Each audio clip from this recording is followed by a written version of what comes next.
आज 29 जून को है स्ट्रॉबेरी फुल मून। आइए देखते हैं स्ट्रॉबेरी फुल मून के दिन भोले बाबा आप सबको क्या संदेश देना चाहते हैं।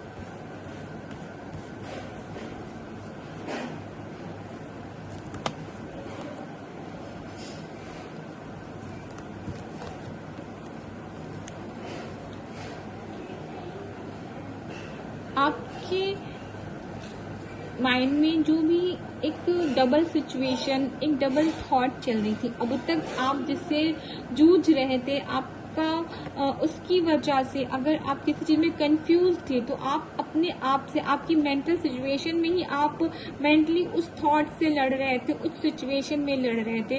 आपको कंफ्यूजन थी, आपको डाउट था, आपको क्लैरिटी नहीं थी क्या करना है, किधर जाना है, किसे चूज करना है, क्या करना है। आपको बिल्कुल भी इस चीज की क्लैरिटी नहीं थी, जिसके लिए आपने काफी अपनी मेंटल जद्दोजहद जो होती है बहुत सोचा, बहुत विचारा, कभी कुछ मेंटल फाइट आपकी कंटिन्यूसली चलती रही और आपका उसकी वजह से यहाँ पे बहुत सारा इमोशनल ही दिख रहा है।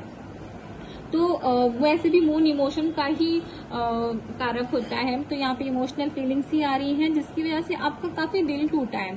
ठीक है, आप कंफ्यूज हुए हो, आपने गिव अप कर दिया, आपको लगा कि अब यहाँ पे कुछ भी नहीं हो सकता है, कोई उम्मीद नहीं बाकी है।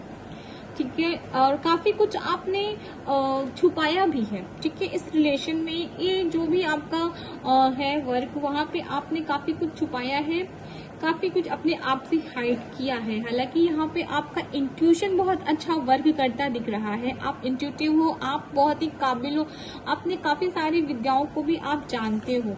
ठीक है, आपने स्पिरिचुअलिटी का भी यहाँ पे अच्छा खासा नॉलेज दिख रहा है, गॉड में बिलीव करने वाले इंसान हैं आप, बैलेंस पर्सनालिटी है, एक्चुअली पावरफुल पर्सनालिटी है। फिर भी यहाँ पे आपने काफी कुछ ऐसा जो खुद ही आपके दिमाग में चीजें चल रही थी, आपको डाउट था, आपको क्लैरिटी नहीं थी, वो चीजों को आपने सप्रेस्ड किया है, आपने उसको एक्सेप्ट नहीं किया है, छुपा दिया है, इग्नोर कर दिया है। और वो चीजें आपको इस फुल मून में उभर के आ रही हैं। वो फुल मून एक्चुअली वो हमारे सबकॉन्शियस माइंड में जो भी होता है वो उसे ऊपर लाता है, उसे बाहर निकालता है, उसे रिलीज करता है। तो ये जो भी आपके अंदर दबा हुआ जो कुछ भी ऊपर आ रहा है, जो भी आपके मेमोरी में पॉपअप हो रहा है, जो भी आपको रिमाइंड हो रहा है आपको बार बार, आप उसे रिलीज कीजिए, क्योंकि गॉड की यही मर्जी है। आप उसके बाद आपको काफी कुछ मिलने वाला है, और जब तक आप उस जो भी एनर्जीज को आपने होल्ड करके रखा हुआ है, जो आपका डाउट, आपका पेन, आपका फाइट, आपका मेंटल फाइट, या फिर आपके रिलेशन में किसी से फाइट हुआ है, जो भी कुछ मेमोरीज है, हर्टफुल पेनफुल मेमोरीज जो भी होल्डेड है, आपको उसे रिलीज करने का जरा आपने बहुत प्यार से उसको छुपा के कोने में रख दिया है, और आपको लगता है कि आप नहीं देख रहे हो, कोई भी नहीं देख रहा, बट ऐसा नहीं है, भगवान जी सब देख रहे हैं। तो वो आपको रिलीज करना है, आप उसको बचा के अंदर छुपा के नहीं रखना है। बहुत जल्दी आपकी लाइफ में जजमेंट आने वाला है, नाइट ऑफ सोर्ड्स, जजमेंट के बाद नाइट ऑफ सोर्ड्स, मतलब आपकी लाइफ में वो एक नया चैप्टर, एक न्यू बिगिनिंग आ गई है।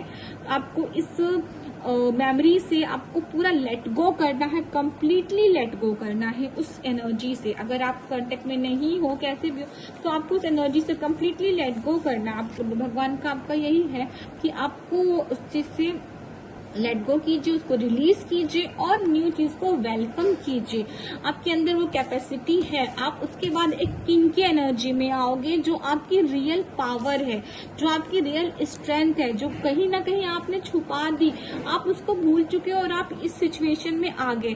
आपको भगवान ने ये बनाया, आपको भगवान ने किंग बनाया, आप ये आ गए, आप एकदम लो पे आ गए हो। तो आपको फिर से अपनी पावर में आना, अपनी स्ट्रेंथ को समझना है, और आपके लिए लाइफ में काफी कुछ लेट गो करके काफी कुछ आपको रिसीव होने वाला है। ठीक है, आपको न्यू अपॉर्चुनिटीज आपकी लाइफ में आने वाली है।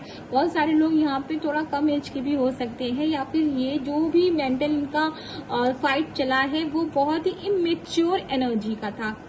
बिना सोचे समझे कुछ भी बस एज्यूम कर लिया, कुछ भी डिसाइड कर लिया, कुछ भी डिसीजन ले लिया, और उसे काफी लॉन्ग रन तक आपने कंटिन्यू किया है, जो आपकी पेन का रीजन बिना है, क्योंकि वो बहुत ही इमेच्योर एनर्जी में लिया गया एक इमेच्योर डिसीजन था, और वो आपको पेन का ही वो आपको पेन देकर के किया, क्योंकि उसमें कहीं भी स्टेबिलिटी नहीं थी। आपको उसे लेट गो करना है और न्यू अपॉर्चुनिटीज को वेलकम करना है। Thanks for watching. NaMo Narayan, Radhe Radhe.